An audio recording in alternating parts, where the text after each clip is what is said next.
the Green Party. Their vote plummeted in the recent election after a much heralded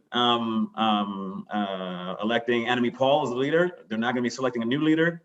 What are the future prospects for the Green Party, both in Parliament and outside? Let's start with Karl. Start with me? Sure, yeah. I did write an article to say that despite everything, the terrible trials and tribulations of the Green Party, the fact that given the biases of our electoral system, they managed to elect 2 MPs is good for them, and that they can use that, and that's where they start.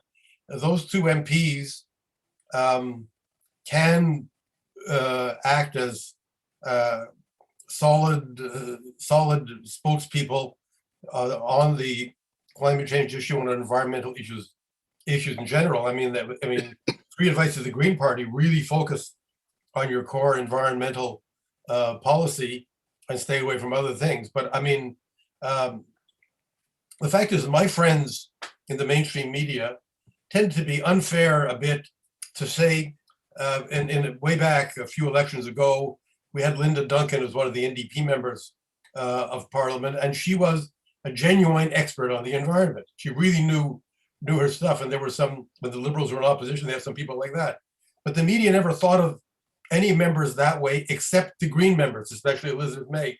Elizabeth May had a status in the media's mind beyond that of a politician.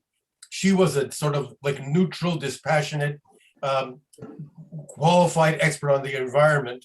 And they would come to her that way, not treating what she said as partisan political stuff, but more as, this is the person who knows what she's talking about, and she's going to give us some kind of analysis of environmental policy. So they should play that advantage as the best they can. But the reality of the Green Party is that it is a weird grab bag. I know people who would vote conservative or green because they think the Green is not socialist like the NDP.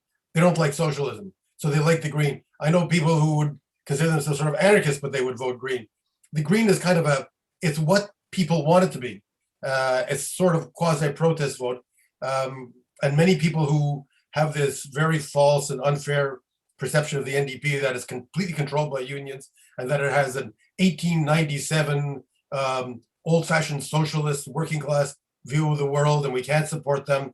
Oh, with the Green, they're more modern, but I'm kind of not that crazy, but the Liberals all vote for the Greens. I think the Greens have to define what they are and what they want to accomplish, and I guess they should start with their name and with their mission on the environment.